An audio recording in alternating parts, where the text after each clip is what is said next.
Сәлем қыздар, біз бүгін сіздермен өте дәмді арахисовый печенье дайындаймыз.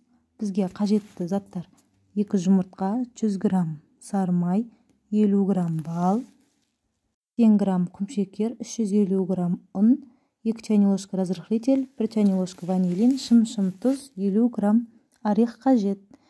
Ең алдымен орехімізді майдалап аламыз, блендерден өткізіп.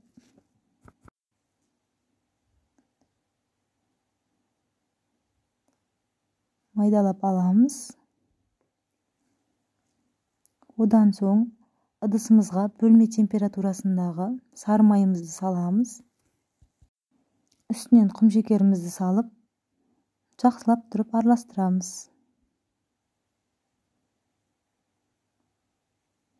Үстінен 2 жұмыртқамызды салып, араластырамыз. Біркелкі масса болғанша араластырамыз. Оның үстінен балымызды салып, тағы да араластырамыз.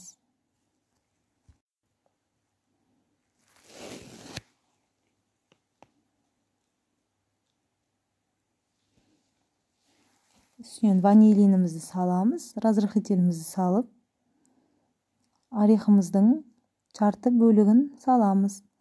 Қалған бөлігін бетіне безендіруге алып қаламыз. Араластырамыз жақсылап.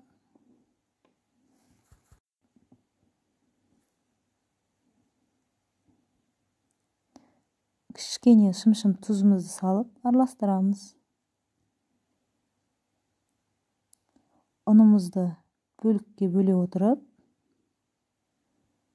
жұмсақ, қолға жабыспайтындай етіп, қамыр илейміз.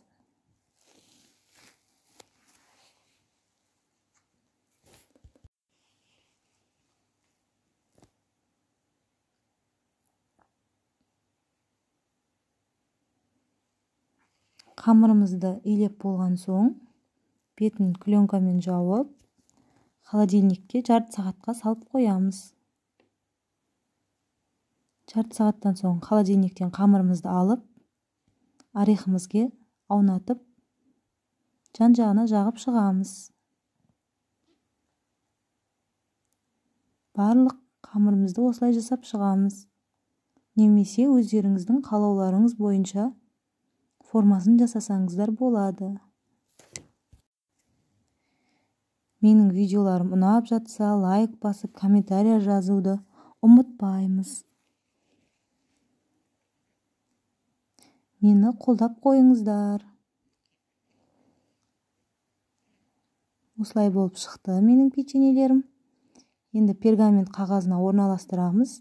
Қызып тұрған пеште 220 градуста 20-30 минут пісіріп аламыз. Біздің печеньелеріміз пісіп шықты. Өте жұмсақ, мамықтай болып шығады.